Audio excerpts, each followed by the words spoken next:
زندگی کی مقصدیت کو بیان کرنا ہے۔ ہم اس دنیا پر کیوں بھیجے گئے ہیں، ہمارے آنے کا مقصد کیا ہے۔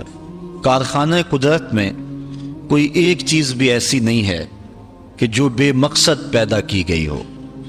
اس کی تخلیق کا کوئی نہ کوئی مقصد ضرور ہے، اور جب تک وہ چیز اس مقصد کی تکمیل کرتی رہتی ہے تو اسے عزت دی جاتی ہے۔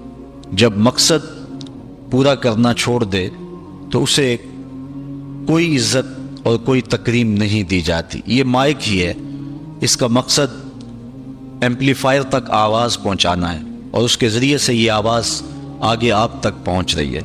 لیکن اگر یہ کسی فنی خرابی کی وجہ سے اپنے مقصد تخلیق کو چھوڑ دے اور یہ ایمپلیفائر تک آواز نہ پہنچائے تو پھر اس خوبصورت جگہ پر اس کو سجایا نہیں جائے گا، اس کو یہاں سے اتار کر کے کباڑ خانے میں پھینک دیا جائے گا۔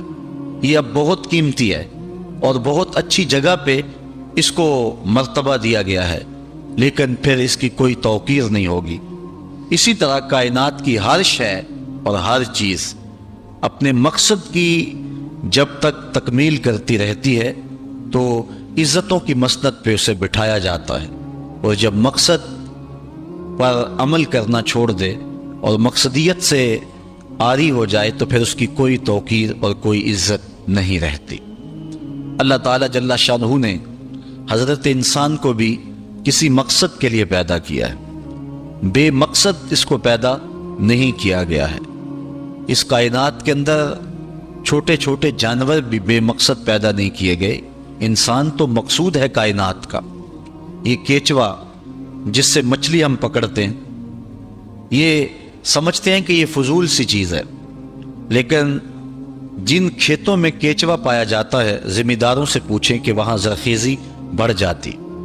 اسی طرح میں نے ایک جگہ پہ ایک شخص کو دھاگے کے ساتھ یہ کیچوے باندھ کر کے دھوپ میں خشک کرتے ہوئے دیکھا، تو میں نے اس حکیم صاحب سے پوچھا کہ اس کا مقصد کیا، تو وہ کہنے لگے کہ یہ دوائیوں میں بھی استعمال ہوتا ہے، اس کے بدن میں فولاد ہوتا ہے۔